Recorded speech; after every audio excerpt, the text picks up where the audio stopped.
श्री स्वामी समर्थ. अंघोळ झाल्यानंतर कपाळ मोकळे का ठेवू नये असे आपले पूर्वज का सांगत होते. कपाळावर गंध, टिळा किंवा कुंकू लावण्यामागे फक्त धार्मिक परंपरा आहे का, की त्यामागे काही खोल आध्यात्मिक अर्थही आहे? आजच्या आधुनिक काळात अनेक परंपरा आपण करतो, पण त्यामागचे कारण विसरतो. आज आपण जाणून घेणार आहोत कपाळावर गंध लावण्याचे महत्त्व आणि आपल्या पूर्वजांनी दिलेल्या या संस्कारामागचा विचार. नमस्कार स्वामी भक्त हो. श्री स्वामी समर्थ. आपल्या भारतीय संस्कृतीमध्ये अनेक छोटे छोटे संस्कार सांगितले गेले आहेत. सकाळी उठणे, स्नान करणे, देवपूजा करणे आणि कपाळावर गंध किंवा टिळा लावणे.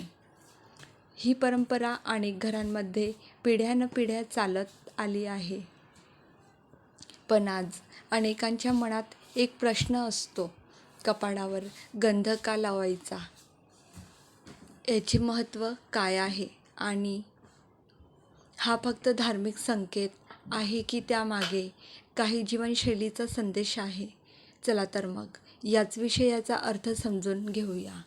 गंध म्हणजे केवळ एक खूण नाही, तर आपल्या धर्मपरंपरेत गंधाला पवित्रतेचे प्रतीक मानले जाते. देहाला देवाचे मंदिर मानले जाते. ज्याप्रमाणे आपण मंदिराची स्वच्छता आणि पूजा करतो, त्याच भावनेने आपल्या शरीरालाही आदराने पाहण्याचा संदेश गंध लावण्यामागे आहे. स्नानानंतर कपाळावर गंध लावणे म्हणजे आजचा दिवस देवाच्या स्मरणाने आणि चांगल्या विचारांनी सुरू करणे होय, असा भक्तिभाव अनेक लोक मानतात. तसेच गंध लावण्यामागील आध्यात्मिक विचार. कपाळाच्या मध्यभागी 2 भुवयांच्या मध्ये असलेल्या भागाला योग परंपरेत विशेष महत्त्व दिले जाते. अनेक साधना परंपरांमध्ये या स्थानाला एकाग्रता आणि अंतर्मुखतेशी जोडले जाते. म्हणूनच कपाळावर टिळा किंवा गंध लावणे हे मनाला शांतता, जागरूकता आणि देवस्मरणाची भावना देणारे मानले जाते. गंध आणि संस्कार. पूर्वी आई आपल्या मुलांना, पत्नी पतीला, बहीण भावाला गंध लावत असे. यामागे फक्त परंपरा नव्हती, तर त्यामध्ये प्रेम, आशीर्वाद आणि मंगलभावनाही होत्या. युद्धाला जाण्यापूर्वी विजयासाठी लावला जाणारा तिलक असो किंवा यशस्वी व्यक्तीचे केले जाणारे औक्षण असो, गंध हा शुभेच्छा आणि सकारात्मक भावनेचे प्रतीक मानला गेला. गंधाचे प्रकार. भारतीय परंपरेत वेगवेगळ्या प्रकारचे गंध वापरले जातात. चंदन, हळद, कुंकू, अष्टगंध, तसेच भस्म. प्रत्येकाचा धार्मिक वापर आणि महत्त्व वेगवेगळ्या परंपरांमध्ये सांगितले आहे.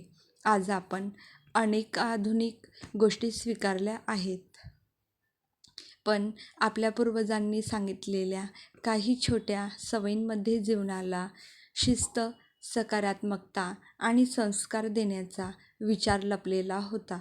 कपाळावरचा गंध आपल्याला आठवण करून देतो की मी जे काही करतो ते चांगल्या विचाराने आणि देवाच्या स्मरणाने करावे.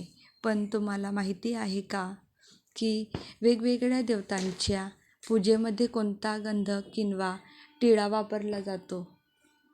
स्वामी समर्थांच्या पूजेमध्ये गंधाचे काय महत्त्व मानले जाते? आणि जसे की भस्म, चंदन आणि कुंकू यामध्ये नेमका फरक काय आहे? याबद्दल आपण पुढील व्हिडिओमध्ये सविस्तर माहिती जाणून घेणार आहोत. लक्षात ठेवा स्वामी भक्त हो. परंपरेचा खरा अर्थ समजून घेतला तर प्रत्येक संस्कारामागे एक सुंदर विचार दिसून येतो. गंध असो, नामस्मरण असो किंवा सेवा असो, मुख्य गोष्ट आहे ती श्रद्धा, सात्विक विचार आणि चांगले आचरण. जर व्हिडिओ तुम्हाला आवडला असेल तर लाईक करा.